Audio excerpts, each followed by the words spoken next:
Madame, Monsieur, bonjour. Une journée dominicale et pas des moindres. Oui, nous célébrons la nativité du Christ, l'Emmanuel, Dieu avec nous, comme on le dit dans l'autre parler. C'est un plaisir de vous retrouver, un plaisir véritable de vous retrouver, même si j'ai quelques problèmes au niveau de ma langue. De toute façon, les choses rentreront en ordre d'ici là, puisque nous sommes des moteurs en diesel. Nous allons prendre petitement donc l'envol dans cette émission. J'ai sur ce plateau les autres qui ont toujours pris l'habitude de conduire cette émission avec moi. Valentin Djibocha, un petit bonjour au passage. Valentin, bonjour. Bonjour Modeste Dossaniwanou, bonjour chers amis du plateau et bonjour à vous tous qui nous suivez tous les jours sur Morning Live, tous les week-ends, je voudrais dire sur Morning Live. C'est un plaisir toujours renouvelé de vous savoir nombreux à prendre ce rendez-vous. Nous sommes là et nous tenons, n'est-ce pas, le flambeau. Le flambeau, nous le tenons véritablement. C'est vrai que nous sommes en train de boucler, eh bien, petitement cette année 2022. Nous allons découvrir 2023, eh bien, dans quelques jours. De toute façon, Valentin Djibocha, nous respirons tous la forme. Hier, ça a été une journée véritablement chargée pour vous, puisque vous êtes suffisamment ancré, eh bien, dans les pratiques religieuses. Vous avez certainement prié pour nous, Valentin Djibocha. Nous prions pour la nation béninoise parce qu'on dit que le bonheur de l'arbre, c'est le bonheur, n'est-ce pas, de l'oiseau. Si l'arbre n'est pas en paix, c'est pas évident qu'un oiseau puisse se poser sur ça. C'est un proverbe yoruba. Et donc, c'est avec ce proverbe-là que je dis que nous prions pour cette nation, pour qu'elle soit en paix, pour qu'elle puisse, n'est-ce pas, continuer l'œuvre de développement qu'elle a entamée, pour qu'elle puisse continuer par être le modèle qu'elle voudrait être dans la sous-région ouest-africaine, pour qu'elle puisse véritablement être l'un des impulseurs, n'est-ce pas, du développement au niveau de notre continent. Oui. Mon échauffement, la plupart du temps, c'est avec vous que je le fais véritablement. Justesse dans la pensée, justice dans les actes. Valentin Djibocha, c'est la petite pensée que nous mettons à la disposition de nos amis qui ont déjà pris position devant leur petit écran pour suivre cette émission Morning Live. Lorsqu'il n'y a pas de justice, n'est-ce pas, pour que la justice soit implémentée, il faut d'abord qu'elle soit pensée. Et donc, il faut que les pensées soient justes, pour que les actes qui l'accompagnent soient justes également. Parce que pour que l'abeille, n'est-ce pas, puisse construire la cruche, elle le réfléchit d'abord. Et donc, c'est ça qui permet de dire qu'il faut forcément que nous soyons justes dans tout ce que nous faisons. C'est la seule façon pour nous de garantir la sécurité et la paix, parce que de l'injustice naissent donc tout ce qu'on a comme tard et déboire dans nos républiques. Il faut que forcément, à tous les niveaux, que la justice règne pour qu'on puisse avoir forcément les bases d'un développement réel. De l'autre côté, diamétralement opposé à votre modeste personne, Léonard Sonaïpon. Léonard, vous étiez dans votre cogito parce que là, le visage eh bien, m'indique que eh bien, ça tourne à 400 là dedans. Léonard Sonaïpon, bonjour. Bonjour Modeste Aniwano, bonjour à toutes et à tous. Vous avez dit une pensée, justesse dans les pensées, justice dans les actes. Moi, je pense que véritablement, il faudrait qu'on concorde les deux, parce que on peut avoir une justesse dans les pensées et l'acte, en réalité, ne serait pas juste. Donc, quand on se confronte donc à la réalité, la pensée qu'on avait, la manière donc de réfléchir qu'on avait forcément n'est pas également la même chose dans la justice au niveau donc des actes. Et donc, il faut avoir cette concordance-là, il faut avoir donc cette alchimie-là pour que la vie ensemble soit quelque chose d'assez vivable et pour que tout le monde puisse se sentir à l'aise.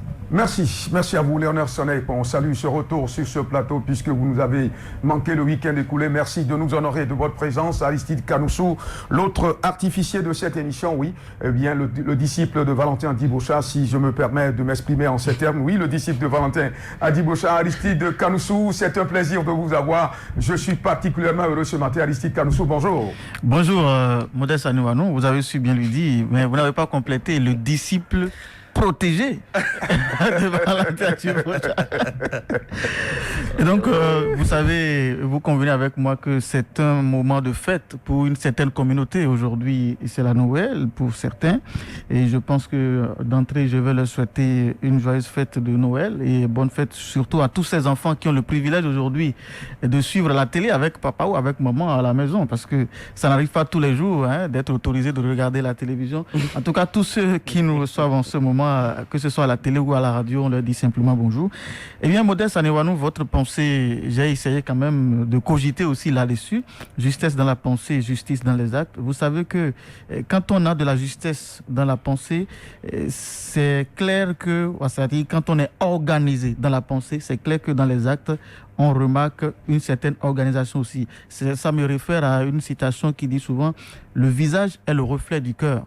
Mais en dehors de cela, la pensée est le reflet des actes. Il y a certains qui disent « faites ce que je dis, mais ne faites pas ce que je fais ».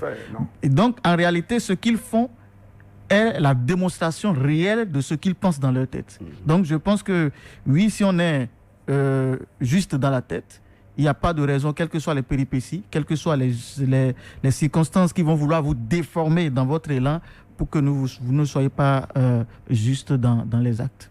Merci Aristide Kanousso. Le professeur Kourovi Raymond Assoba, docteur d'État en sociologie de développement, géopolitologue à l'université d'Abomey-Calavi. C'est lui notre invité sur ce plateau. Docteur, c'est un plaisir de vous avoir. Professeur, c'est un plaisir de vous avoir. Bonjour. Bonjour, je vous remercie tous et je remercie les téléspectateurs et les téléspectatrices. Bien sûr que je suis très heureux d'être avec vous en cette journée de nativité. Et bien sûr que, en prenant en compte votre pensée, justice dans la pensée, justice dans les actes, et je prends le paradigme de la femme enceinte, où on peut considérer que les actes constituent l'embryon et que la pensée restitue à travers le cordon ombilical toutes les conditions pour que le fœtus puisse grandir, croître. Et je pense que en fait, l'homme, dans une certaine manière, est appelé en cette période de l'année à définir des objectifs, à faire un bilan et puis à mettre en équation sa vie future. Et il lui reviendra maintenant de requérir toutes les conditions liées à sa citoyenneté, aux conditions de la politique publique pour véritablement satisfaire les besoins attendus de lui par sa famille. Et je pense que c'est une juste pensée. Merci beaucoup, professeur. C'est un plaisir de vous avoir sur ce plateau. Valentin Dibochat, eh bien, nous sommes ici pour décortiquer cette déclaration donc, du secrétaire général des Nations Unies, oui, l'Espagnol Antonio Guterres, qui a laissé entendre que les missions de paix désormais, eh bien, de l'Organisation des Nations Unies, que les casques bleus devraient être véritablement renforcés, c'est-à-dire on leur mettra, eh bien, des moyens nécessaires à disposition afin qu'une fois sur le terrain, eh bien, qu'ils peuvent même intervenir et chasser, si vous voulez, dans une certaine mesure, certains chefs d'État qui peut-être, eh bien, ne seront pas d'accord pour que cette mission de paix puisse aller au bout. C'est vrai que c'est le cas du Mali ou le cas de la République démocratique du Congo qui font lésion véritablement, mais c'est ce qu'il a déclaré le secrétaire général des Nations Unies, Antonio Guterres. Valentin Dibochat. Justice dans la pensée, justice dans les actes, il trahit donc la pensée. Parce que là, il y a un problème au niveau de la pensée qui n'est pas forcément justice. Je vais m'attarder sur ces casques bleus qui ont connu le jour au lendemain de la Deuxième Guerre mondiale. En 1948, lorsque les États ont éprouvé le besoin, n'est-ce pas, d'instaurer des forces d'interposition pour empêcher un certain nombre de dérives. Mais je voudrais aller un peu dans la pensée, justice dans la pensée, justice dans les actes, pour dire que lorsque vous prenez la situation des casques bleus, parce que là, quand vous regardez un peu les statistiques, 3500 casques bleus ont perdu la vie en servant sous le drapeau des Nations Unies. C'est qui ces casques bleus? Des hommes et femmes, civils et militaires, parfois des volontaires, qui, n'est-ce pas, sont déployés dans les États pour, selon ce qu'on nous dit, faire régner la paix là où il y a des tensions, là où il y a des injustices. Mais comment pourrait-on faire régner la paix dans une situation où les États se procurent des armes par des moyens contre les forces, notamment les forces qui ne sont pas loyalistes, les forces rebelles, les forces qui sont montées du jour au lendemain. La plupart sont des gens qui ont été formés à l'Occident, se retrouvent avec des armes sophistiquées pour, n'est-ce pas, se rebeller contre des armées loyalistes, pour semer la zizanie parfois dans les États. Aujourd'hui, ces forces-là ont mué vers des considérations de nature inconnue, au fait. Hein, lorsqu'on parle aujourd'hui du djihadisme, lorsqu'on parle de ces types de forces-là, qui ont des armes sophistiquées, parfois même des drones, pour se renseigner sur un certain nombre de situations. Donc, lorsque vous avez un monde dans lequel on crée la situation, et les 5 puissances qui siègent aux Nations Unies, au Conseil de sécurité des Nations Unies, de sécurité avec droit de veto, sont les plus grands producteurs des armes dans le monde. Comment donc voudriez-vous que le monde ait la paix? Comment voudriez-vous que le monde connaisse, n'est-ce pas, la justice, si ce sont eux, n'est-ce pas, qui allument le feu et qui viennent jouer aux sapeurs-pompiers? Pourquoi, pendant que, jusqu'à un passé récent, on voulait réduire le nombre, n'est-ce pas, de casques bleus en Afrique, on réfléchissait à réduire les moyens, n'est-ce pas, qu'on donne, la dotation en moyens de ces casques bleus? Pourquoi, du jour au lendemain, on éprouve le besoin, n'est-ce pas, d'augmenter, de renforcer leur présence dans les nations, de renforcer leur présence dans les États? Pourquoi éprouve-t-on du jour au lendemain la nécessité d'augmenter, n'est-ce pas, les moyens qu'on met à disposition de ces casques bleus? Autrement dit, il y a des intentions qui sont derrière, qui ne sont pas clairement exprimées. Et je pense qu'au cours de cette émission, on reviendra sur les détails. Léonard Sonaïpon, vous avez suivi Valentin Djibocha dans son introduction liminaire par rapport au sujet du jour. Vous avez forcément une réflexion à partager aussi avec nous par rapport à cette mission de paix, mais qui en réalité cache beaucoup d'autres choses. Léonard Sonaïpon. Moi, je pense qu'on est dans un continent ou bien dans un espace où c'est la jungle. C'est la loi du plus fort. Et les plus forts sont ces États-là qui, au niveau donc du Conseil de l'ONU, du Conseil de sécurité de l'ONU, impose quand même un certain dictat. Maintenant, une fois en Afrique ou bien une fois dans les missions donc de paix, ils ont leur mot à dire, ils ont leurs intérêts, ils ont leur manière de fonctionner, qui n'est pas forcément unanime. Mais il faut dire que l'ONU, comme vient de le rappeler donc Valentin Djibocha, a un but ou a des buts, maintenir la paix et autres. Mais quand vous venez dans un pays, normalement, vous devez être quand même en symbiose avec ceux-là qui dirigent le pays, ou peut-être pas, parce qu'il y a certains présidents qui opposent quand même une certaine résistance, vu ce qu'ils font donc, dans ce pays-là. Et quand on s'appelle donc l'ONU, c'est aujourd'hui 193 membres à compter donc de juin 2022. Il faut dire que aujourd'hui nous sommes dans un temps où c'est essentiel, c'est indispensable que ces personnes-là qui viennent donc au niveau donc de ces missions de paix-là puissent quand même s'armer suffisamment. Moi, je suis tout à fait d'accord avec ce point-là parce que on regarde également les terroristes dont on parle. Parce que quand on va en mission de paix, généralement, c'est pour combattre ces terroristes-là. De plus en plus, ces terroristes-là sont de plus en plus armés. On ne sait pas par quels moyens, on ne sait pas par qui, mais ils sont de plus en plus armés. Maintenant, qu'est-ce qu'il faut faire pour contrer cela? C'est également s'armer de plus en plus pour pouvoir combattre cela, parce qu'il ne faudrait pas venir sur le terrain et être confronté à ce que vous ayez un armement plus lourd, contrairement à ceux-là aux casques bleus, alors que les casques bleus, ce sont quand même, c'est une organisation qui regroupe beaucoup d'États membres et qui pourrait donc investir suffisamment pour avoir des armements assez lourds.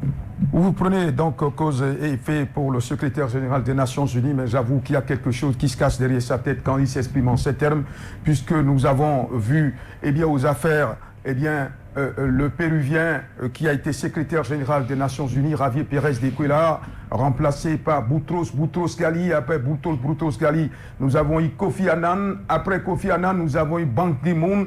Et finalement, nous avons aujourd'hui Antonio Guterres. Aucun d'eux, eh bien, en ces temps-là, n'avait véritablement abondé dans ce sens. Aristide Kanoussou, après la Société des Nations, nous avons connu la naissance de l'Organisation des Nations Unies, mais qui en réalité, eh bien, demeure une organisation que les pouvoirs de l'argent contrôlent véritablement. J'estime pour ma part que c'est peut-être à ce niveau qu'il y a le hic, eh bien, par rapport aux missions de paix qui échouent sur le continent africain. Merci beaucoup, Modeste Saniwanou. J'ai comme une sorte de frisson actuellement. Et je suis partagé entre souris et amertume, pour être honnête envers vous. Vous savez, cette déclaration de Antonio Guterres vient confirmer que l'Afrique est désormais sur la bonne voie. C'est une confirmation de ce que l'Afrique, à travers le Mali et le Burkina, et pourquoi pas la Guinée, est sur la bonne voie désormais. Et que ces trois États-là devraient servir de vitrine à ces autres micro-États qui devraient s'associer à ces trois États-là et s'aligner maintenant contre véritablement les Occidentaux qui ne rêvent pas d'une Afrique libre.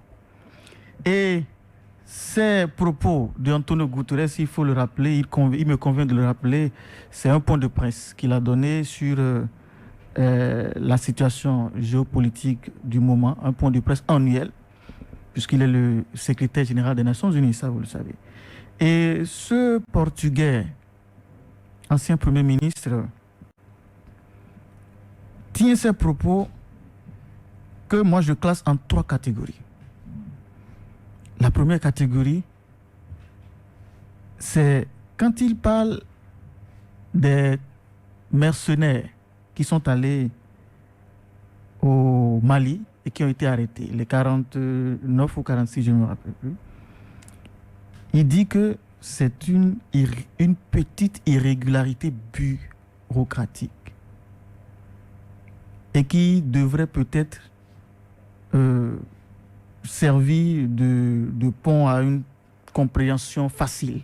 Donc on ne devrait pas aller jusqu'à ces points-là. Mais il est en mission.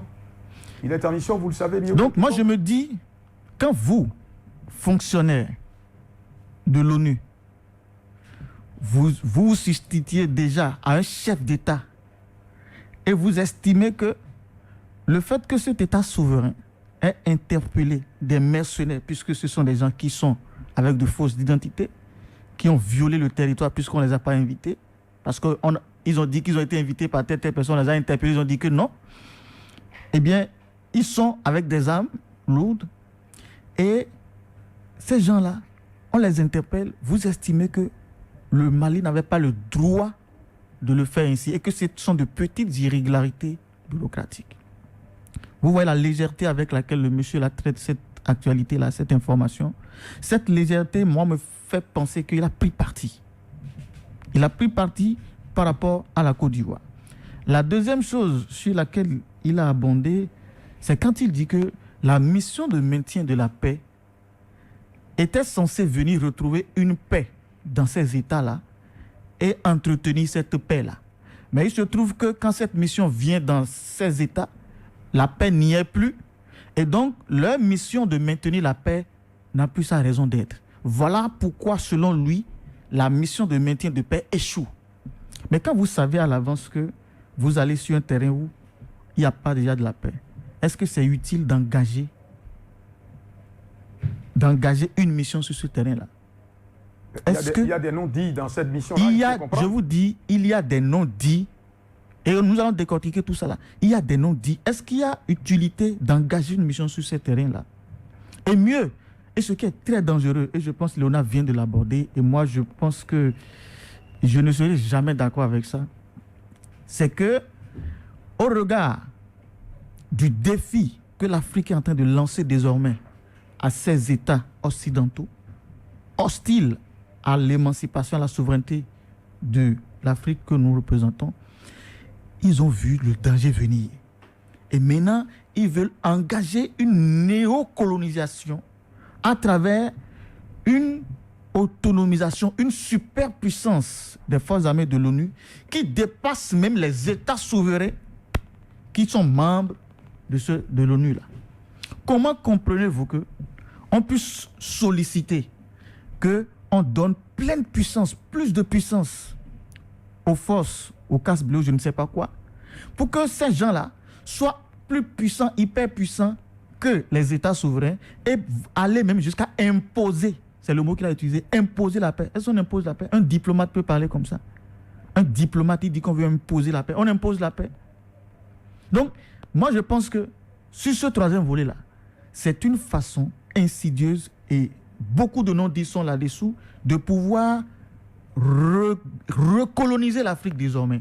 Et ces missions de paix dont on parle et qui ont déjà échoué parce que c'est lui-même qui l'a dit, Antonio Guterres, c'est lui-même qui l'a dit, qu'il n'y a plus de paix là.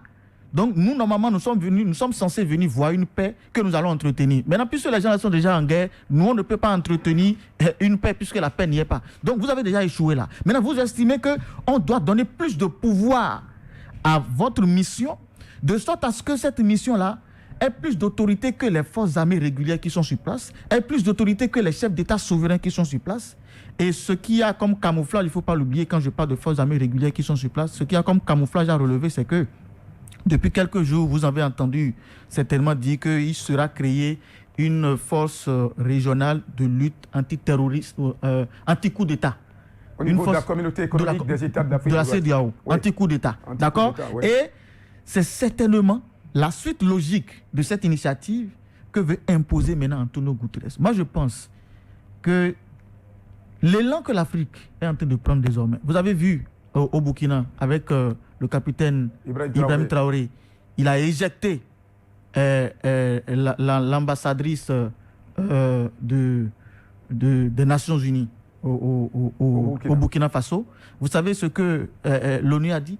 L'ONU a relevé l'article 101, 102 et 105 de la Charte des Nations Unies pour dire que le Burkina n'a pas le droit d'expulser, n'a pas le droit de déclarer persona non grata sur la personnalité de la représentante de l'ambassadrice. Et dit maintenant que c'est de la responsabilité de l'ONU de faire cela. Maintenant, quand il touche l'article 101, il a oublié de dire que dans l'article 101, il est mentionné que ces représentants de l'ONU-là n'ont pas le droit de mener des actes qui sont incompatibles à leur charge. C'est toujours dans l'article 101 de la charte. Les actes incompatibles, c'est de pouvoir soulever le peuple contre l'État souverain, c'est de pouvoir créer la zizanie, c'est de pouvoir créer la confusion. On va en discuter certainement. Merci Aristide Kanousso, un long développement mais qui nous permet de nous situer véritablement par rapport à ce sujet que nous développons aujourd'hui. Nous avons sur le plateau un expert en la matière, le professeur qui est là, le professeur Corvi qui est là et qui va nous donner son opinion par rapport à la question que nous débattons sur ce plateau. Professeur, vous avez écouté les journalistes comme moi. Quel est le regard que vous portez sur cette déclaration d'Antonio Guterres qui passe sur le croix, le secrétaire général des Nations Unies? Oui, merci beaucoup. Je pense que nous sommes à un tournant au niveau des relations internationales, de l'affirmation de la personnalité des États. Surtout, son affirmation heurte la souveraineté de chaque État. Encore que les missions de paix sont définies à partir des résolutions et en association avec les pouvoirs publics des États concernés, et aussi en tenant compte des parties au conflit. Et donc, dans cette manière de dire et de voir, il faut concevoir que c'est l'unilatéralité, je pense, de l'Occident qui est ainsi préfigurée. Et en cela, aujourd'hui, les jeux sont assez clairs. Il faut se dire que l'ONU, quelque peu, fait le jeu des États-Unis. Le secrétaire général n'est pas souvent libre. Et par rapport à cela, j'ai lu un auteur qui a écrit sur Chester Helms, qui est un noir américain, et voici ce qu'il a dit. On l'oublie souvent que les États-Unis sont un pays né dans la violence. Massacre des Indiens, esclavage des Noirs, guerre de sécession. Et rien de durable ne semble pouvoir s'accomplir en ce pays sans une violence, semblable à celle des origines. À partir de cette peinture, vous comprenez pourquoi, depuis la Deuxième Guerre mondiale, il faut concevoir que c'est le paradigme de la violence. Surtout les armes, l'utilisation des armes. Aujourd'hui, pour le capitalisme international qui est devenu une finance, la mort est un bien économique qui sert à faire de l'argent. Et à partir de ce moment, vous comprenez que les pays africains, les États africains ne sont pas à hauteur de ce paramétrage des relations internationales. En conséquence, disons qu'il y a une coalition. Vous prenez les États-Unis, vous prenez la France. Vous découvrez que les armées sont devenues en fait des têtes de bélier au service justement des financiers et des idéologies.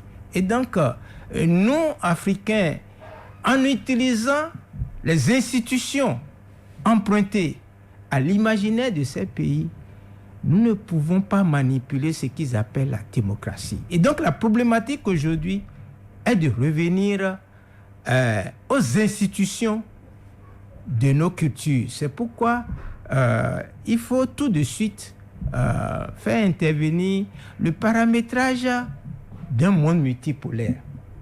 Et donc, aujourd'hui, l'unilatéralité ne permet plus de vivre la liberté ressentie par les peuples.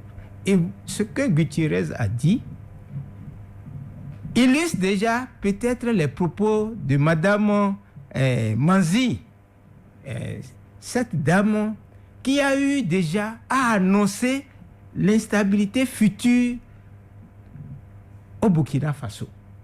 Et c'est à partir de là que Ibrahim Traoré a pris la décision de l'expulser. Et c'est juste, c'est comme on le disait tout à l'heure, c'est juste une juste pensée pour justement prévenir et puis ramener l'ONU à cette dimension et qui doivent rester au niveau de l'accord entre ces organisations et l'État burkinabé. Et donc, en conséquence, il faut dire que l'Afrique est en danger. L'Afrique est en danger et les institutions de la déraison que constitue l'ensemble de l'État avec les présidences, les assemblées nationales ne peuvent plus aujourd'hui servir la paix ressentie par les populations. Et même le concept de paix aujourd'hui est resté tel quel, la pax romana, c'est-à-dire la paix des cimetières. Et en conséquence, concevons que nous, Africains, nous avons vu, nos ancêtres ont vu la vie avec le concept d'hospitalité, le concept de solidarité. Mais l'Occident nous impose toujours, à travers l'ONU, la violence. Et je vais finir par dire ceci. Il faut concevoir que, vous savez, nous les pays francophones, c'est la France qui a parrainé la mise en place des États-nations francophones. Ce qui a fragilisé ces États, qui sont devenus des responsables sans pouvoir de décision. C'est la France qui parle à la place de nos chefs d'État. Et la France-Afrique, justement, est un module de cette situation. On attend maintenant ce que, et déjà, il faut que je le dise, le monde multipolaire qui va mettre en place d'autres institutions à côté de l'ONU, et peut-être ça va nous permettre d'aller à une forme d'État qui puisse justement mettre en avant cette desiderata plutôt que l'obéissance envers l'ONU. Valentin Djibocha, vous avez suivi le professeur, je reviens vers vous. Eh bien, pour vous demander si l'ONU, eh bien, avec les casques bleus, joue véritablement le rôle de pacification, eh bien, quand on envoie les casques bleus sur le territoire. Vous avez vu en Centrafrique, où on a eu les anti-Balaka et autres. Et finalement, il a fallu donc l'intervention de cette force étrangère, qui prend sa source en Russie pour que la Centrafrique commence par avoir véritablement une paix digne de ce nom. Est-ce que les missions de pacification, vous y croyez encore, Valentin Diboucha, au regard de ce que Antonio Guterres a déclaré haut et fort? Pourquoi ils ne sont pas encore en Russie ou en Ukraine? On devait déjà déployer des casques bleus en Ukraine. Ou bien vous ne voyez pas ce qui se passe en Ukraine? C'était au Congo depuis 1999. La MONUC est au Congo depuis 1999. Mais pourtant, la guerre, il prédomine. Pourtant, le Congo n'est pas encore pacifié. Après 23 ans de présence militaire de casques bleus, le Congo continue de subir les affres, n'est-ce pas, de ces gens qui sont en conflit avec eux-mêmes. Si tel est le cas, 23 ans après, ils n'ont pas pu pacifier le Congo. La Russie est en pleine opération en Ukraine. C'est-à-dire, leur présence en Ukraine est tellement nécessaire, si tant est qu'ils sont une force d'interposition entre les loyalistes et les rebelles. Il est temps qu'ils se retrouvent en Russie. Et ils vont voir comment... Qui va servir de chair à canon, Valentin Diboucha? Voilà. Antonio Guterres et son secrétaire, et les membres de son secrétaire général, de son secrétariat général. Pourquoi ils ne sont pas à Kiev depuis? Et vous voyez, le plus gros contingent des Nations Unies, des forces des Nations Unies, ces forces-là, les casques bleus-là, c'est en République démocratique du Congo, qui savait être la zone la plus riche en minerais au monde. C'est des parallélismes qu'il faut faire pour illuminer un peu, n'est-ce pas, les consciences. Voulez-vous que ces casques bleus-là viennent semer la paix en Afrique? Après le tableau qu'a peint le professeur, après le tableau que nous sommes en train de peindre ici, je concède à Aristide de trouver normal qu'on puisse donner plus de moyens, n'est-ce pas, à ces casques bleus-là. C'est tout à fait normal. Nous sommes dans un débat où nous ne sommes pas tenus d'avoir les mêmes points de vue. Oui. C'est tout à fait normal. Je comprends l'effort que vous faites pour justifier, n'est-ce pas, la dotation en moyens militaires à ces casques bleus-là. Mais prenons les résultats. Regardons leur positionnement. Ils sont dans 16 positions géostratégiques dans le monde. Mais le plus gros contingent se retrouve au Congo, en République démocratique du Congo, depuis 1999. Ils allument le feu, ils attisent, et après ils viennent jouer aux sapeurs-pompiers. Ça ne peut pas marcher. Et pour moi, il est question de revoir les moyens. D'abord, la naissance de l'ONU. Embryon, n'est-ce pas, de la SDN. Société des Nations. Et le professeur a peint un tableau de justice en disant que les pensées, n'est-ce pas, sont comme des réactions où une mère enceinte, n'est-ce pas, exprime à travers ce qu'elle est en train de donner comme gestation les pensées qu'elle a dans la tête. La SDN est née, pourquoi? Au lendemain de la Deuxième Guerre mondiale. Qui en est l'instigateur? La Deuxième Guerre mondiale. Ils ont pris les pauvres noirs pour aller servir de chair à canon, là où eux-mêmes ils ont commencé par échouer. Mais ils ont du mal à reconnaître, n'est-ce pas, l'intervention de ces noirs-là sur ces champs-là. Donc aujourd'hui, pour moi, il est question pour nous, Africains. Il a parlé tout à l'heure, Aristide, d'un tableau synoptique de ce qui est en train de se faire au Burkina, au Mali, et qui est en train de déranger dangereusement les intérêts de ces présences militaires en Afrique. Vous voyez, le professeur est revenu sur les États-Unis.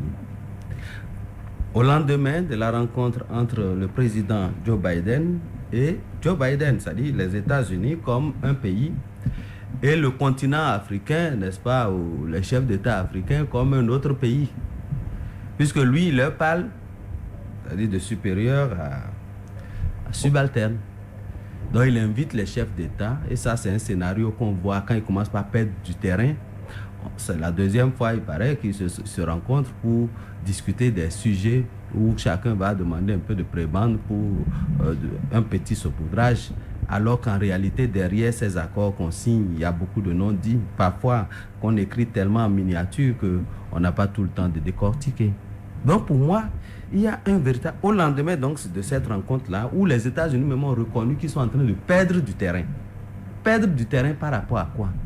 Quel est le terrain qui leur appartient ici, qu'ils sont en train de perdre pour éprouver la nécessité de rencontrer les pays africains, les chefs d'État africains, pour renforcer leur présence sur le continent? En réalité, il y a une vague de jeunes chefs d'État,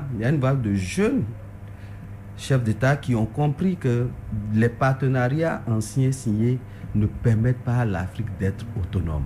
À partir de ce moment, ces jeunes sont en train de prendre une autre dynamique et cela a un effet boomerang parce que les États ont peur, ces États forts-là ont peur que ces jeunes qui sont en train de prendre la tête des pays africains aient, n'est-ce pas, d'impact sur les autres pays de la sous-région. On éprouve la nécessité de mettre en place une force qui va lutter contre les coups d'État. À quelle fin? À quelle fin? Pourquoi pense-t-il que les solutions africaines doivent venir de l'Occident? Aucune solution. Non, mais lutter contre des coups d'État, c'est pour maintenir les dictateurs au pouvoir. Vous avez compris? Ne pourra jamais. Mais pourquoi, lorsque, par exemple, nous sommes face à un État qui brime son peuple, ils ne réagissent pas? Parce qu'ils sont une force de maintien de la paix. La paix vient, n'est-ce pas? La paix est conditionnée par la justice sociale. On laisse faire. Et lorsque les intérêts sont en jeu, au Tchad, on a vu comment ça a fonctionné. On laisse faire. Le jour où le Tchadien commencera par dire « Bon, je ne veux plus des Français sur mon territoire », vous allez voir la réaction. On le traitera comme son père. Parce qu'à un moment donné, lorsque Idriss Déby a vu que, bon, il est fatigué d'être la marionnette de ces gens-là, il a pris des décisions, il a commencé par faire des déclarations à des rencontres officielles. On a dit, lui, il faut le disjoncter rapidement. Mais il a été forcément disjoncté, Valentin Diboucha. Quand en Guinée, l'autre aussi a commencé par tenir ce genre de discours, on l'a disjoncté. Lorsque le président burkinabé a commencé par parler du franc CFA, il faut éviter le franc CFA et tout ça, on l'a disjoncté. Et c'est la deuxième fois au Burkina qu'on disjoncte quelqu'un qui parle du franc CFA. Lorsque le langage que vous commencez par tenir est le langage de votre peuple, ces messieurs-là pensent que vous devenez nuisé pour eux, on vous efface. Au Cameroun, le monsieur, il est là, rien ne bouge. Bon, c'est bon pour eux, au fait, parce que là, ils ont installé tout ce qu'ils veulent. Ouattara, c'est un embryon, n'est-ce pas, des Français. Lui, on l'a carrément mis un appendice. C'est sa femme, et puis qui est française, et puis bon, c'est bon à partir. C'est le sous-préfet de la France, les gens disent. On essaie de contrôler l'Afrique. Donc, lorsque ça se comporte comme ça, il est temps que les chefs d'État africains, même pas que les chefs d'État, que tous les Africains se réveillent de leur sommeil et comprennent que la danse ayant changé, il faut que forcément, le rythme ayant changé, il faut que la danse change.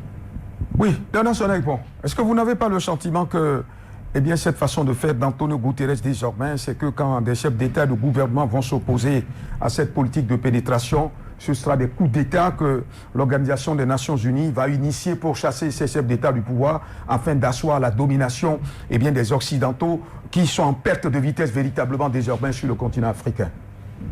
Moi, je pense que le schéma actuel, ça ne devrait pas nous étonner parce que ce sont les États-Unis qui ingèrent la majorité d'argent dans les Nations Unies, dans l'ONU. Donc, ce sont eux qui disent ce qu'il faut faire et ce qui doit être.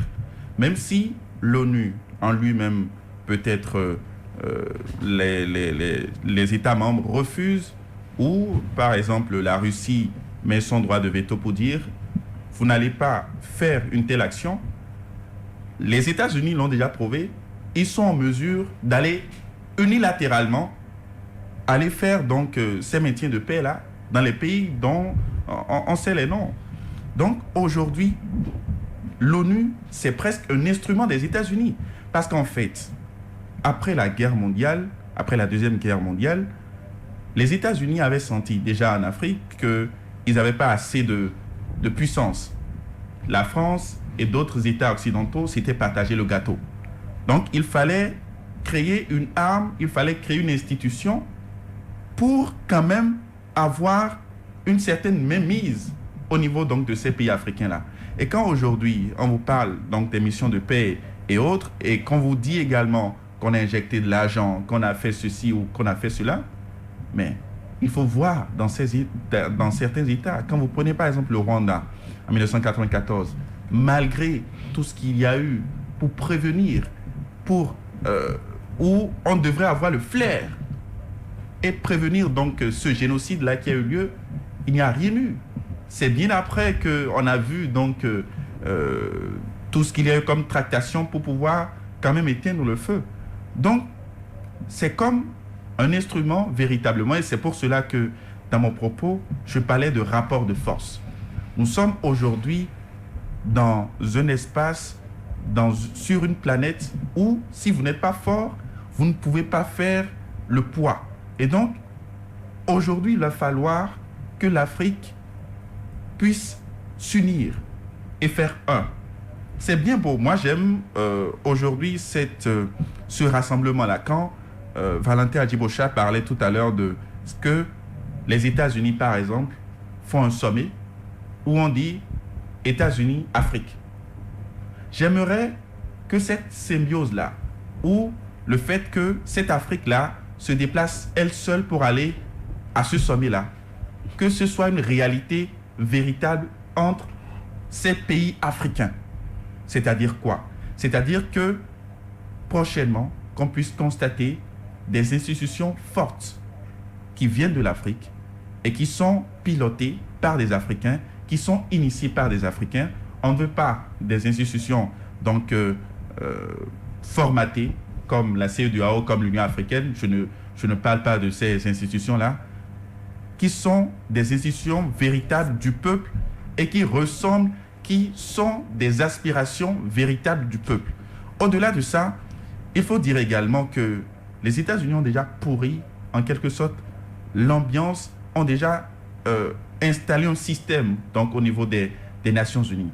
Donc, si les Africains veulent eux-mêmes se faire respecter, parce que c'est une question de respect déjà, que de venir intervenir dans un pays qui est souverain, sans, en quelque sorte, avoir l'aval ou l'accord de ce pays-là, et vous débarquez comme ça, comme si de rien n'était. Vous restez pendant des années, il n'y a aucune amélioration. On se demande véritablement ce pourquoi vous êtes là. Et donc, dans mon propos d'entame, je disais que aujourd'hui, les terroristes sont de plus en plus forts, et je comprends à suffisance pourquoi Antonio Guterres dit que c'est normal qu'on puisse envoyer des personnes, pas pour maintenir la paix, parce que dans certains pays, il n'y a pas la paix. Donc, c'est comme une guerre. Et quand on va à une guerre, on ne peut pas parler de maintien de la paix. Antonio Guterres, dont vous parlez, oui, c'est que dans les pays où on envoie les casques bleus, qu'il n'y a pas la paix véritable. Mais pourtant, les casques bleus, ils vont. Eh bien, vous n'avez pas le sentiment, Léonard Sonaïpon, que c'est pour une autre mission, autre que la mission de pacification, que Antonio Guterres parle aujourd'hui? Bon, déjà, Antonio Guterres, c'est juste un, je le dirais comme ça, c'est juste un porte-parole. Un fonctionnaire. Un fonctionnaire. Donc, il ne faut pas lui faire porter la responsabilité de ses propos, vous voulez dire? Pas du tout. Vous êtes en train de lui trouver une porte de sortie honorable, Léonard Sonaïpon. Pas forcément. Ce sont les États-Unis qui contrôlent véritablement les Nations Unies, tout simplement parce que ce sont eux qui injectent le plus de sous dans cette affaire-là. Ce sont eux, même les casques bleus, ce sont en majorité des Américains. Merci. Oui, Aristide Kanousso, je vous vois en train de remuer la tête, vous êtes véritablement encore plongé dans votre cogito, vous réfléchissez suffisamment ce matin. Aristide Kanousso, désormais, c'est l'ONU qui organisera les coups d'État dans certains pays d'Afrique où les chefs d'État vont opposer une farouche résistance à cette histoire de casse bleue dont on parle, puisqu'on a compris finalement que Antonio Guterres, il incarne véritablement les Occidentaux, c'est-à-dire c'est un monsieur, c'est une marionnette digne de ce nom, qui ploie docilement. Il faut avoir le courage de dire Antonio Guterres ploie docilement aux injonctions des États-Unis, comme l'a répété notre ami d'à côté, Léonard Sonaïpon, qui véritablement le défend sur ce plateau, mais en réalité, il le livre, Aristide Kanousso. Je respecte les quelques points de divergence qu'il y a eu sur ce plateau, oui, mais forcément, je ne les partage pas. Et d'ailleurs, je ne les comprends pas, parce que ça même prête à confusion quand on les voit au départ et dans leur chute. Et je pense que nous sommes en alerte rouge. Et il ne serait pas très bien indiqué de traiter ces genres de choses avec légèreté.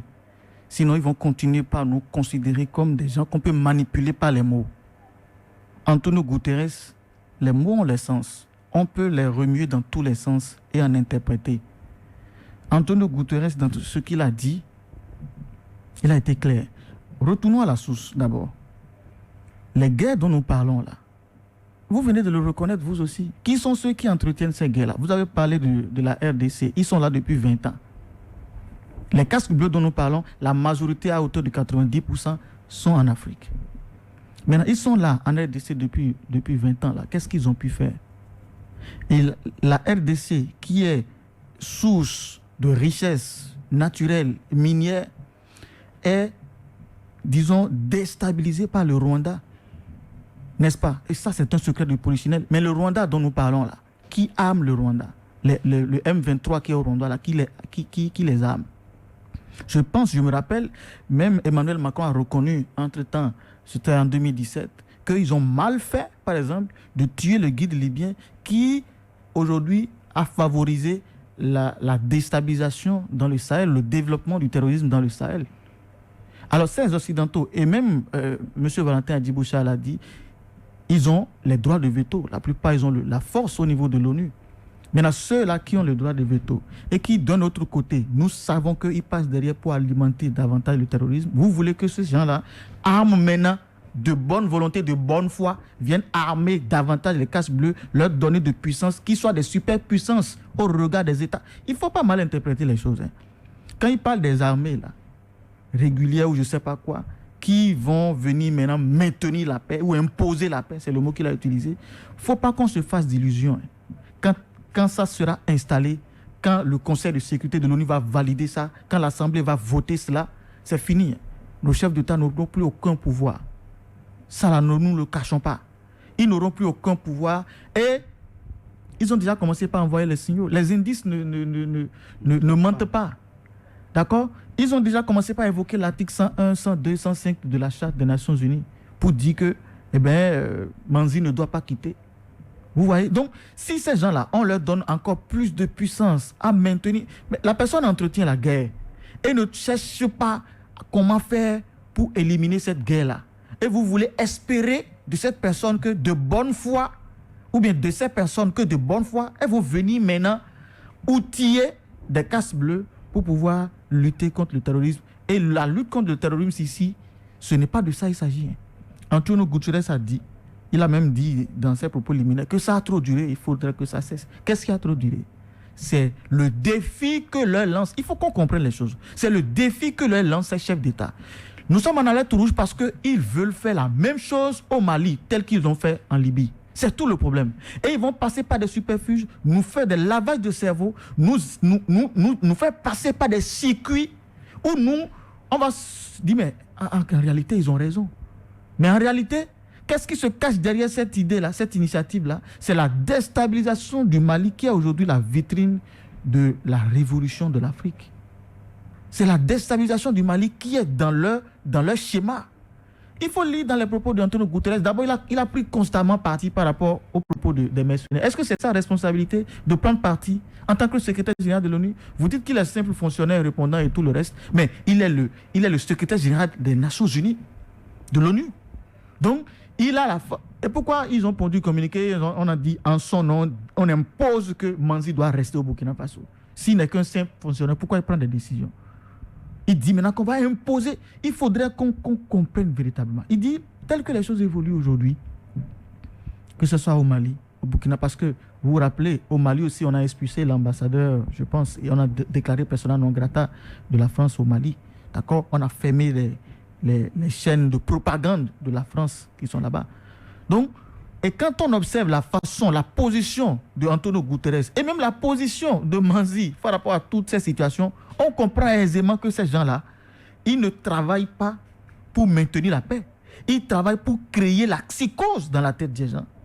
Sinon, comment comprendre que aujourd'hui, vous dites que vous êtes venu pour une opération de maintien de paix, alors que derrière, c'est vous qui avez organisé ces guerres-là, c'est vous qui les entretenez. Le Rwanda, à travers le M23 qui attaque la RDC, le Rwanda ne fabrique pas des armes. Ils trouvent ces armes-là où? Le M23 trouve les armes là où? Le terrorisme qu'ils sont en train d'entretenir un peu partout, le Sahel, eux-mêmes, ils savent que ce sont eux. Alors, maintenant, vous dites que vous êtes venu pour entretenir la paix, et puisqu'il n'y a pas la paix, vous n'êtes plus capable de faire quelque chose. Maintenant, vous voulez que vous entreteniez cette paix-là, qu'on vous donne la superpuissance d'être au-dessus de l'État souverain. Moi, je dis, je respecte le point de vue, mais regardons encore de plus près. Ne nous laissons pas baigner, ne nous laissons pas duper par ces diplomates qui ont leur idée derrière la tête. La seule idée, c'est de déstabiliser le Mali, de surcroît la Guinée et le Burkina, et pourquoi pas la nouvelle dynamique qui est en train d'être mise en place en Afrique aujourd'hui. Merci Aristide Caruso. Professeur, je reviens vers votre modeste personne. Est-ce que vous n'avez pas le sentiment que Antonio Guterres aujourd'hui, eh bien, a donné le coup d'envoi d'une autre forme de coup d'État, eh bien, qui pourrait intervenir les jours, semaines et mois à venir, ou pourquoi pas années à venir sur le continent africain, à travers certains chefs d'État qui opposent une farouche résistance à la pénétration des impérialistes. Ben oui, il faut considérer que, en fait, Gutiérrez, c'est un porte-parole. Mais derrière lui, ce qu'il faut voir, c'est le coma dans lequel les pays francophones et les civils sont. Les intellectuels sont dans le coma, les militaires aussi. Tout simplement parce que, et pour vivre, nous utilisons le français et nous utilisons les manuels écrits par les politiciens occidentaux. Quand vous prenez l'exécutif, l'Assemblée nationale, vous prenez le judiciaire, l'armée même fait, nos armées font partie de l'OTAN. C'est ça le coma politique et même scientifique, parce que dans nos universités, ce sont les théories de ces auteurs qui sont enseignés aux étudiants, qui se découvrent en déphasage avec leur réalité sociale. C'est ça le premier point de la situation. Que le Mali, en tant que paradigme, vient et prouver une valeur de par ce qui a été entrepris. C'est-à-dire remettre en cause, réveiller tout le monde du coma profond. Et celui qui l'a précédé ou suivi, c'est Poutine. Vladimir Poutine qui fait peur à l'Occident, parce que le même scénario avait voulu être mené par les États-Unis en Ukraine pour attaquer la Russie et s'approprier ses richesses. Mais Poutine a devancé l'Occident. En cela, Poutine a compris que, je vous parlais tout à l'heure du coma. Le coma, c'est le grand mensonge de l'Occident. Et ce grand mensonge, c'est la démocratie. La démocratie, si elle vaut pour l'Occident, ne vaut pas, dans ces termes-là, en termes de copier, imiter la vie politique de ces États. Vous voyez, là où on fait les élections, en même temps déjà, il y a des insatisfactions. Il y a déjà des refus. Et donc, vous avez vu que les États-Unis, l'Occident, vivent sur ce qu'on appelle les tas d'ordures. C'est comme les mouches. Parce que sur les tas d'ordures, il y a de la pourriture. Et professeur, vous n'aurez pas de visa pour visiter les États-Unis, encore moins la France. Quand vous parlez en ces termes. J'ai tout chez moi. Parce que ce qui est en jeu, qu'est-ce qui a réveillé Assimi Goïta? C'est ce qu'il a perçu sur le terrain en luttant contre les djihadistes et les terroristes. Et le travail a été réparti entre les Français qui ont créé ce qu'on appelle les terroristes et les Américains qui ont créé ce qu'on a appelé les djihadistes. Donc, ils ont organisé, c'est une division internationale de la terreur pour empêcher l'Afrique de l'Ouest d'émerger. Et Assimi Goïta, avant Toumani Touré, ATT. Il faut comparer Toumani Touré à ATT. Lorsque un lieutenant a combattu les terroristes et les djihadistes, c'est qu'il a pris le téléphone du chef des terroristes. Le premier numéro qu'il avait composé, c'est ATT qui a pris ça. Donc le président de la République en ce temps du Mali, c'est lui qui disait aux terroristes, aux djihadistes où attaquer. Voilà la plaie. Mais ce lieutenant-là, il a été assassiné. Vous comprenez un peu. Et aujourd'hui, dans ce jeu, Poutine a compris qu'il faut un nouveau monde. C'est pourquoi, vous savez, il n'a pas vite réagi. Et vous savez, selon l'histoire, c'est le Qatar qui a payé près de 300 milliards pour qu'en 2011, la guerre soit faite pour que Kadhafi meure. Et en cela, Poutine n'a pas réagi. Et c'est pourquoi lorsque les États-Unis se sont levés pour attaquer encore la Syrie, Poutine a compris que la démocratie est un mensonge parce qu'il avait donné tous les gages pour entrer dans l'Union européenne. D'abord, l'URSS a sabordé le pacte de Varsovie et Poutine a donné tous les gages avec Medvedev pour justement entrer dans l'UE. Mais ils ne lui ont pas fait la place. C'est pourquoi il a compris finalement que la démocratie est un grand mensonge. Et à partir de ce moment, il faut permettre au peuple d'utiliser les institutions de leur culture comme démocratie, c'est-à-dire comme capacité de s'auto-gérer et d'aller donc à la solidarité, non pas à la paix. Parce que le mot paix, là, il faut biffer ça. Il faut parler. Non, chez nous, en Afrique de l'Ouest, c'est la solidarité. Et je vais vous situer un peu ce qui fait actuellement la dynamique de l'Afrique de l'Ouest.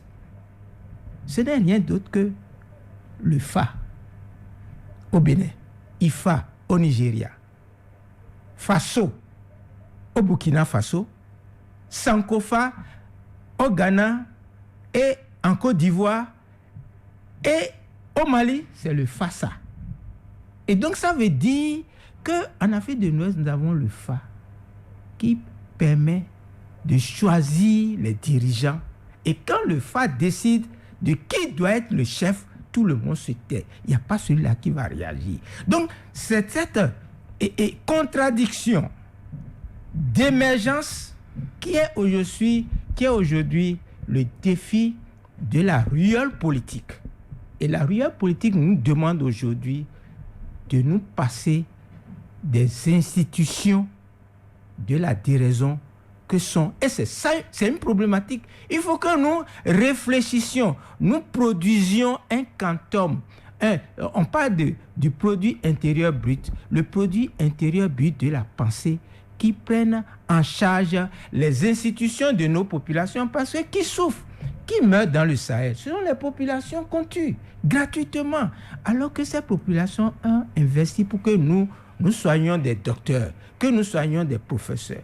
Mais comment pouvons-nous être des professeurs, des docteurs, que nous ayons des généraux dans nos armées, et c'est le petit blanc qui n'a jamais mangé du gari qu'on prend comme expert et qui viennent maintenant nous imposer quoi? Lorsqu'on lui demande de réfléchir sur ou de proposer des solutions à la situation de nos États, mais c'est ce qu'on lui a appris qu'il va proposer, donc ce qui est dans son pays. Donc la problématique aujourd'hui est celle-là, elle est existentielle. Au-delà des mots, au-delà du paraître, au-delà des voitures. Vous savez que, vous voyez, aux États-Unis, ils ont déjà voté une loi. En 2030, il ne devrait plus y avoir de voitures à kérosène, tout doit être électrique. Et nous faisons quoi en ce temps-là? Ça veut dire qu'un jour va arriver, puisque eux seront à l'électricité, l'essence, on va acheter l'essence, le litre, peut-être à 20 000 francs. Ça veut dire que ta voiture, tu vas donner cadeau, tu ne vas trouver personne. Déjà avec la pandémie du coronavirus, il y a des milliers de voitures qui n'ont pas pu être vendues en 2021. Oui. Donc, si vous comprenez, donc, il faut aujourd'hui qu'on comprenne que le monde réside dans la pensée sécrétée par le peuple. Non pas les intellectuels ne sécrètent pas de pensée, ils copient les livres. Et c'est ce qui fait que justement les politologues occidentaux ont des cabinets de juristes, ils fabriquent des constitutions et ces constitutions justement donnent du pouvoir à des illettrés qui viennent se présenter comme des experts. Le plus simplement aujourd'hui, au plan géopolitique et stratégique, nous avons les institutions utilisées par nos ancêtres. Parce que en 1892, quand la France a fait la guerre au Dahomey, mais nous étions déjà phare développés. Phare développement au Burkina, phare développement au Mali, phare développement au Bénin. Ici, vous avez le Dahomey qui évoluait vers Niki pour aller rencontrer Bioguera qui a été assassiné, Kaba dont on n'a pas retrouvé le corps. Vous prenez au Bénin ici, déjà, il faut voir, vous prenez Hogbonu, vous prenez Ketou, vous prenez le Adja. Mais c'était le phare développement. C'était le Fani en Côte d'Ivoire. Et donc, de par tout cela, c'est l'arrivée des Occidentaux qui a tout désorganisé. Donc, après 130 ans, aujourd'hui, après 130 ans, est-ce qu'il faut continuer? Qu'est-ce que les Blancs peuvent encore nous enseigner? Est-ce qu'il faut encore croire en la parole de quelqu'un comme Gutiérrez? Je pense que Poutine a déjà mis en place avec la Chine, la Corée du Nord et autres, l'organisation de la coopération de Shanghai. Donc, il y a un nouveau monde qui est en gestation. Avec et on va sortir du dollar pour entrer dans un paquet de monnaie pour avoir un nouveau monde au service des populations. Et le défi pour le Bénin, c'est d'avoir sa monnaie. C'est ça la problématique aujourd'hui. Sinon, véritablement, quels que soient les prêts que les Occidentaux vont nous faire, la Banque mondiale et le FMI, c'est toujours recommencer à zéro. Et je finis par dire que ce qu'on a constaté, lorsque les vagues des militaires des missions de l'ONU viennent et repartent, il y a du cobalt. La dernière fois, il y a une vague qui s'est renversée et en RDC, on a trouvé plein de cobalt dans les tanks. Même au Mali. C'est quoi les cobalts là? Du cobalt, c'est des minéraux indispensables à la fabrication de certaines technologies dans les pays occidentaux. Au Mali, on a surpris toute une cargaison et placée sous le couvert de la valise diplomatique, et c'était de l'or. Oui, tout à fait. Donc, sous le règne de l'ex-président. Quand nous réveillerons-nous, les missions dites de paix sont des missions pour entretenir les tueries des populations. En ce temps, les militaires là, ce sont des géologues, les Blancs qui viennent là, ils connaissent où se trouvent les richesses et ils se mettent à creuser. Et quand ils finissent de creuser, quand on dit qu'on doit renouveler le contingent des forces militaires de paix, ce sont les richesses qu'ils ont exploitées qui partent.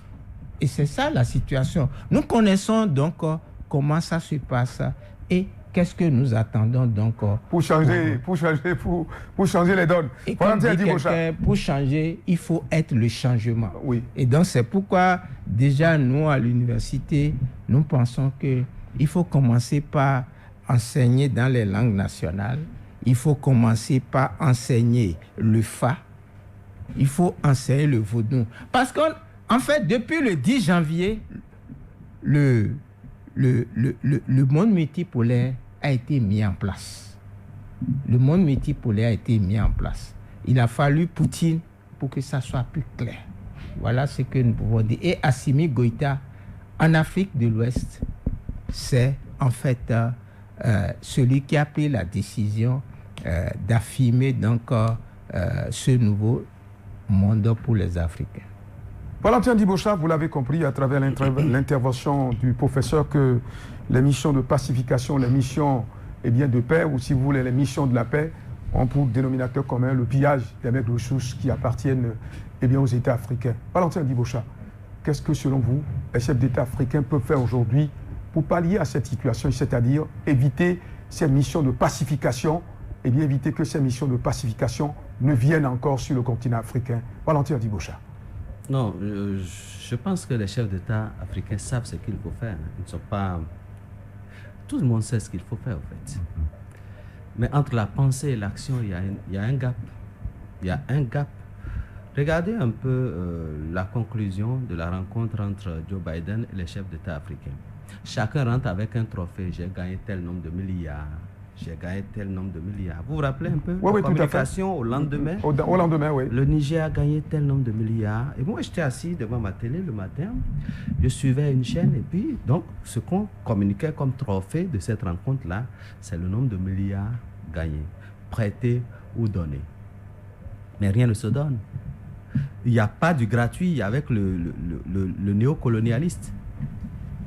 Donc, il faut qu'on repense. Vous avez vu que lorsque le chef d'État ghanéen a dit qu'il faut se départir, n'est-ce pas, des prêts européens, ce qui s'est passé, est-ce que vous l'avez vu régulièrement en France ces derniers temps? Parce qu'entre-temps, on a voulu lui mettre les bâtons dans les roues. Et ça, c'est une réalité. Vous dire que lorsque vous décidez, n'est-ce pas, de changer la donne, on veut vous déstabiliser. On a fermé les frontières au Mali. Même les pays africains ont fermé les frontières au Mali, mais le Mali a résisté. On a voulu, n'est-ce pas, en faire pareil. Et quand on a vu que ça a commencé par prendre dans la sous-région, on a commencé par mettre en place des stratégies pour bloquer. Pour moi, il est question pour les chefs d'État africains, et s'ils ne sont pas prêts à le faire, on trouve donc des gens qui sont prêts donc à le faire. Il est question pour les chefs d'État africains de savoir que leur peuple ont compris le message, leur peuple ont compris la supercherie, et leur peuple sont prêts, n'est-ce pas, à résister. Résister, pas de la façon dont on voit certains chefs d'État faire, mais résister véritablement, n'est-ce pas, à tout ce qui est invasion. Aussi, il est arrivé qu'on fasse venir des Blancs. Et je parle toujours de la République démocratique du Congo. Je me rappelle ce livre que j'ai lu à l'université. On a fait venir un Blanc pour enseigner les mœurs aux Africains. Et ce Blanc-là, vous savez, après un certain nombre d'années, ce qu'on a trouvé autour de sa maison, des crânes humains qui encerclent sa maison. Comme pour dire qu'il a développé une barbarie au-delà de ce qu'il reprochait, n'est-ce pas, à ce peuple qu'on traitait de barbare. Autrement dit, ramener l'homme à son état naturel, vous allez le retrouver dans une situation que vous allez méconnaître. Avant, lorsque le colon venait en Afrique, il bâtissait les églises sur les mines d'or. Alors, le dimanche, on vous donne des habits, on vous donne des bonbons, on vous fait donc applaudir tout ce qu'il y a à applaudir. Mais dès le lundi, ou même après la messe, les machines reprennent le travail. Ou bien vous n'avez pas appris ça?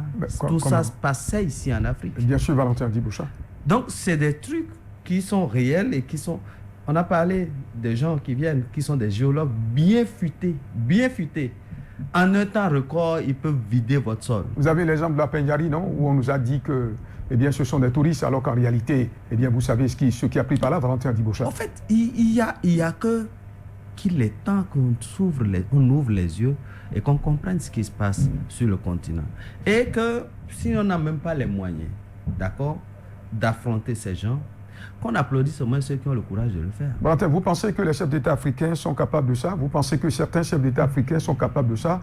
Quand ils viennent au pouvoir, le ventre au genou, vous croyez que ça peut se faire là? Quand ils viennent au pouvoir, le ventre au genou, vous croyez qu'ils sont capables d'aller se réunir et de prendre une décision contre ce qui se prépare là, contre le continent africain? Est-ce que vous avez suivi les déclarations de Trump ces derniers jours sur les pays africains? Oui, tout à fait. Tout à fait, Valentin Dibosha. C'est vrai que le monsieur a une façon un peu bizarre de caricaturer l'Afrique ou l'Africain. Il parlait du noir. Et quand il parle du noir, il ne fait pas une différence entre le noir qui est sur le continent africain et le noir qui est sur le continent américain. Il ne fait pas du tout la différence. Il dit que le tableau qu'il a peint du noir, lorsqu'on prend un peu du recul, on peut lui donner raison sur un certain nombre de points. Il dit, vous avez toutes les richesses et c'est vous qui êtes les plus pauvres du monde. On vous remet de l'argent, vous le pillez encore, vous revenez déposer ça chez celui qui vous l'a passé.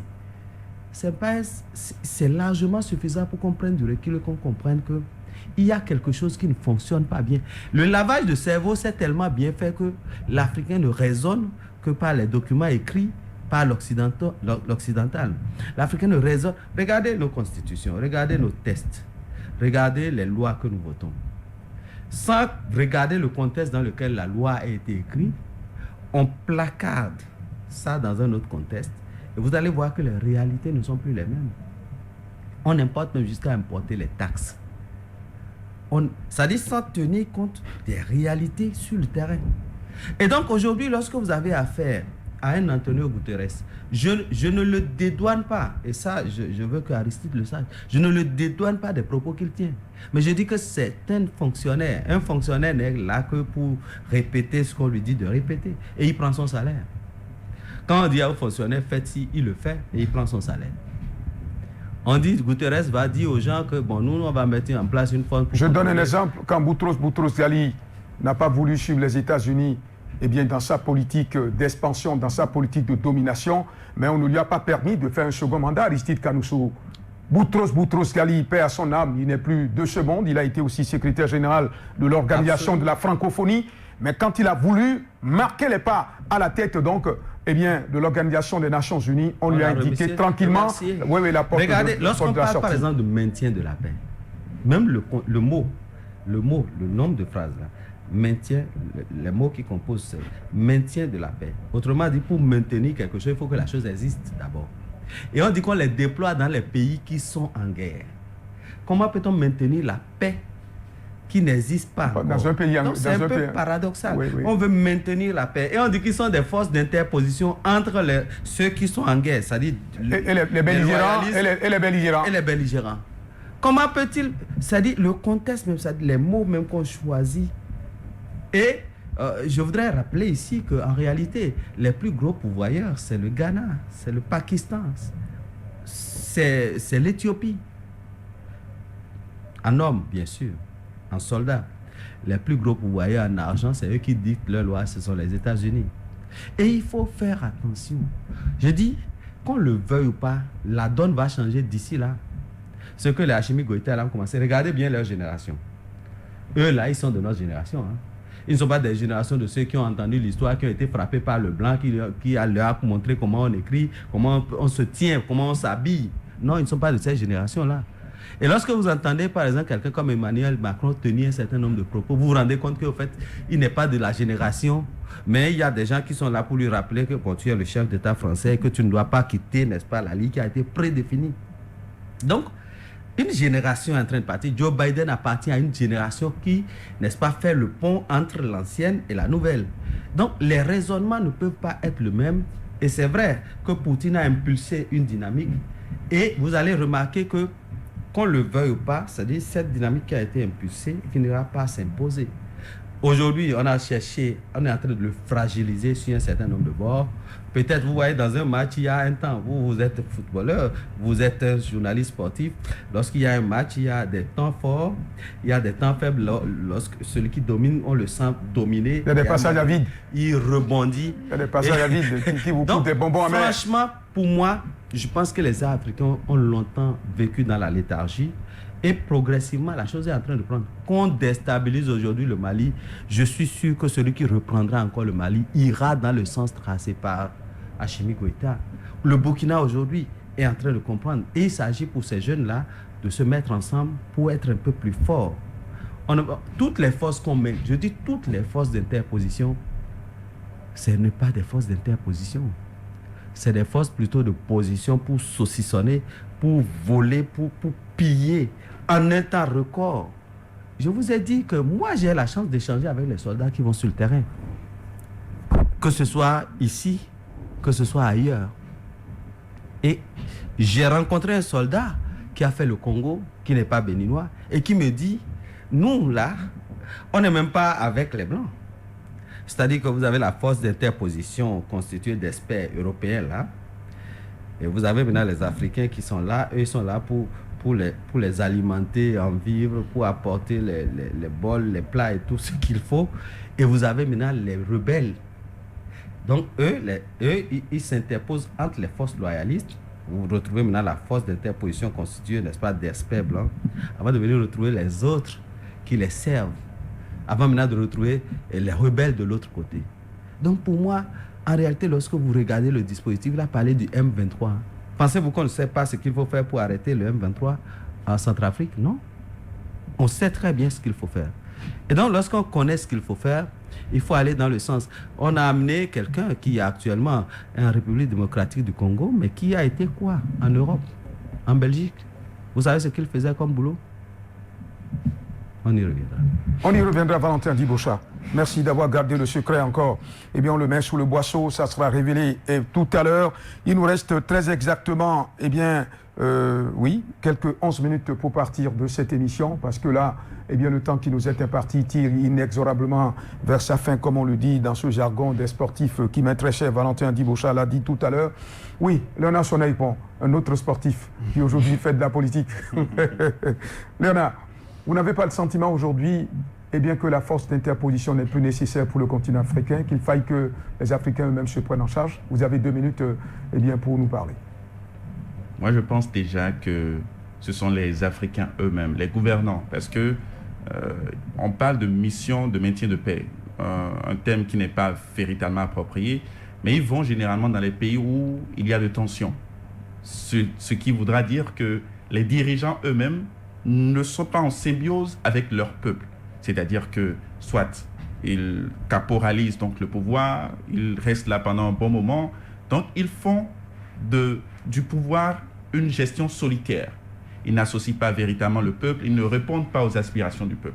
Sinon, si on est dans un État où tout va bien, où le peuple est d'accord avec son dirigeant, même quand ces institutions-là vont vouloir déstabiliser le pays, ce sera difficile parce que il y a un certain accord entre le peuple et le dirigeant en place. Parce que ce que veut le peuple, le dirigeant le fait. Maintenant, le problème, c'est qu'en Afrique, plus précisément, il n'y a que ces présidents africains, il n'y a que ces dirigeants africains ont une soif inexorable du pouvoir. Et dès qu'ils sont là, ils veulent s'éterniser. Le peuple n'étant pas d'accord, c'est facile d'entrer quand il y a une fissure. Le magouillard, quand il n'y a pas une fissure, n'entre pas. Donc, ce sont ces dirigeants africains-là qui créent la fissure. Eh bien, les institutions, comme on appelle internationales, viennent entrer tout facilement, tout bonnement. Et aujourd'hui, quand on parle de l'ONU, il ne faut pas regarder que l'ONU. Quand on parle de l'Organisation mondiale de la santé, quand on parle de l'OIT, ce sont des agences de l'ONU. Et quand, par exemple, vous êtes dans une posture où vous dites non à l'ONU, on peut dire que toutes ces institutions-là n'interviendront plus chez vous.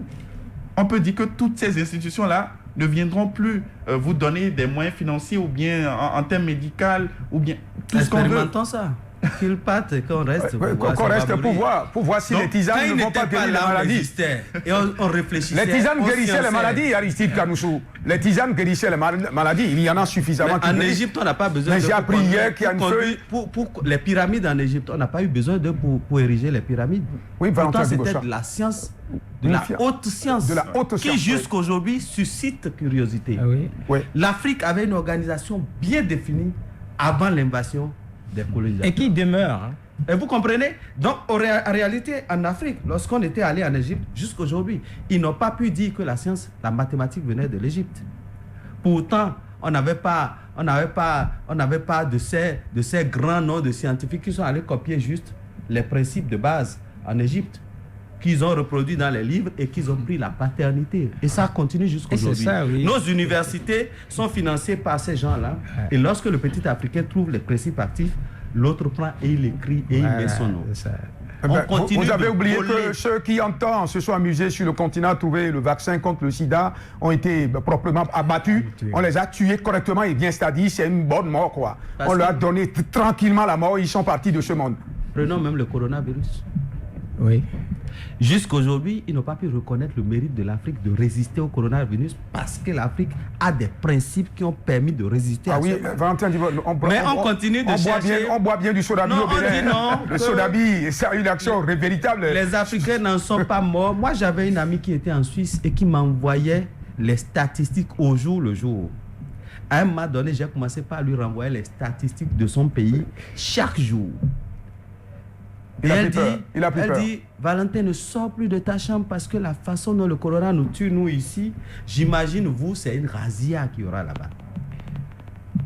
Moi, peut-être que j'en ai déjà fait 4 fois ou 5 fois, je ne sais même pas. Valentin, mais pourquoi vous avez si peur? N'a-t-on pas voulu reconnaître à l'Africain, n'est-ce pas, la capacité de développer des moyens pour résister? Valentin, le sujet est très intéressant, on va y revenir. Il est à ma montre 9h19. Je vais laisser le temps au professeur de nous dire son mot de la fin, professeur. On n'a pas eu le sentiment d'avoir décortiqué le sujet jusque dans cette réforme. Oui, le piment, on consomme ça de façon formidable en République du Bénin. Valentin Diboucha, comment ça? C'est un antibiotique digne de ce nom. Oui, on va y revenir. Il y a le pédirécon que vous prenez, et ça vous galvanise véritablement. C'est un antibiotique. Bon, je reste là pour le moment. Professeur, votre mot de la fin, s'il vous plaît, en 2 minutes. Le mot de la fin, c'est pour dire qu'en fait, comme l'avait dit, c'est la communauté de pensée.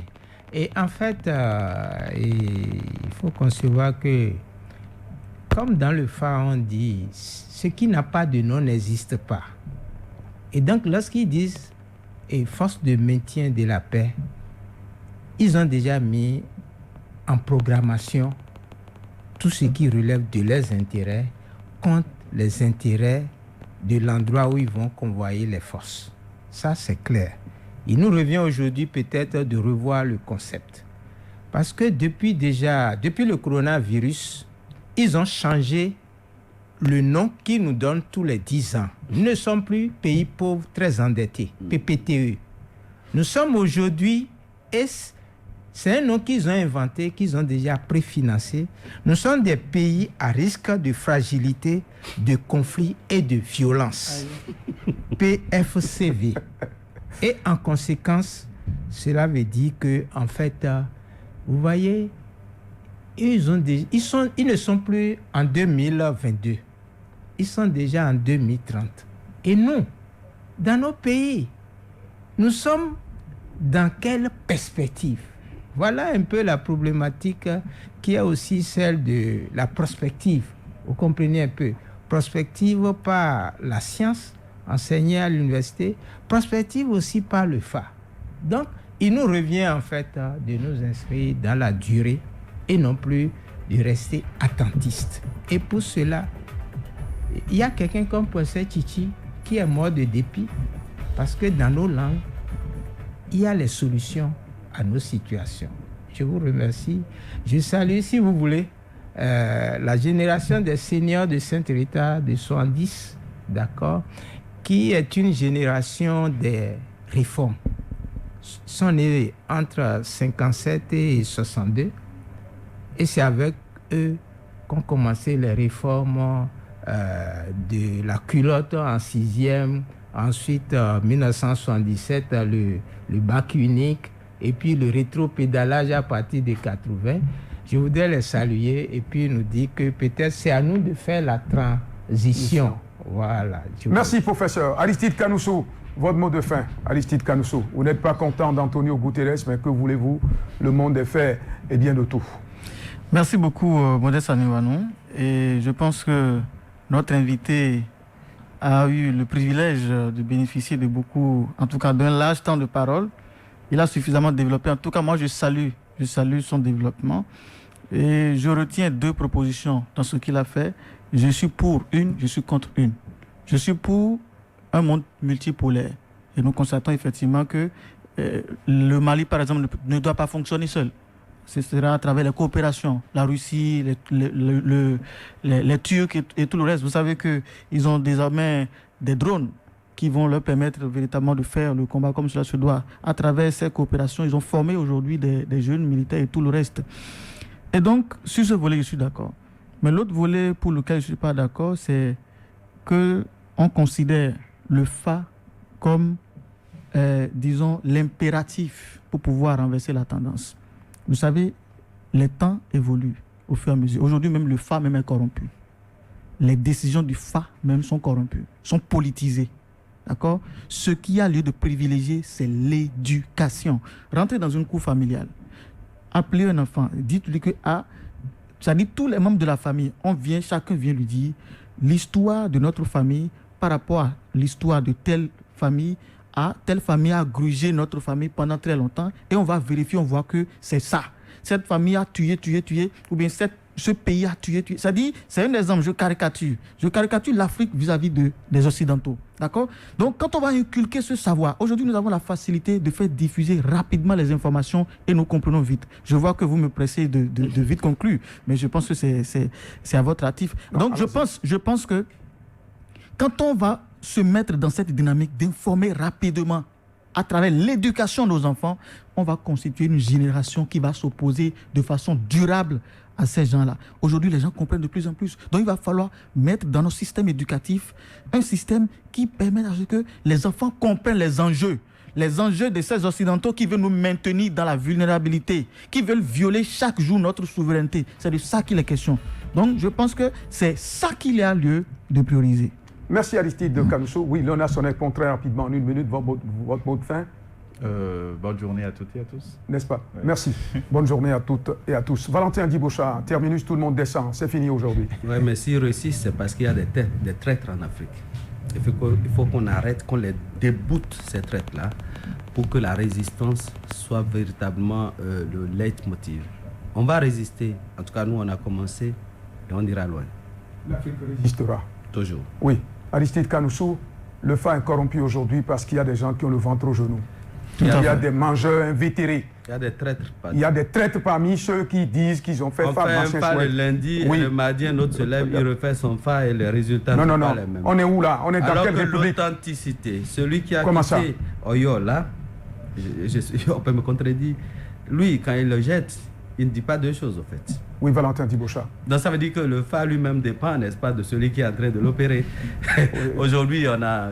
Le vrai fa aujourd'hui, c'est l'éducation. Il n'y a pas de problème, Aristide Canousso, on a reçu votre leçon. J'ai dit, Valentin Djibocha, quand on vous dit que votre femme a commis l'adultère, quand vous sortez de ce fa-là, c'est bel et bien juste. Aujourd'hui, quand on vous dit que votre femme a commis l'adultère, c'est pour l'arracher et la prendre en mariage après. C'est ça, c'est le fa d'aujourd'hui que nous avons en République du Bénin. Les gens n'ont qu'à se prendre au sérieux et cesser de tromper le peuple. Je pense qu'on va envoyer le professeur au-delà du réel pour qu'il puisse développer. Tout à fait, pour qu'il puisse véritablement développer ce concept-là, au-delà du réel. On comprenne réellement tout ce qui est derrière. Ulrich Achobakwe. Oui, c'est bien sûr lui qui s'occupe de cette dimension-là. Et Aristide Canousso. Madame, monsieur, ce sera l'essentiel qu'il faut retenir. Hein. C'est vrai que certains s'apprêtent encore pour aller à l'église, certains sont allés hier. Oui, Muni Chrétien, Valentin Djibocha. D'autres sont Vaudoubé aussi. Oui, bien sûr. Bien sûr, Valentin Djibocha. Nous sommes un État laïque, vous voulez me rappeler. Absolument. Merci Valentin Djibocha. Terminus, tout le monde descend, on prend rendez-vous pour samedi et dimanche prochain.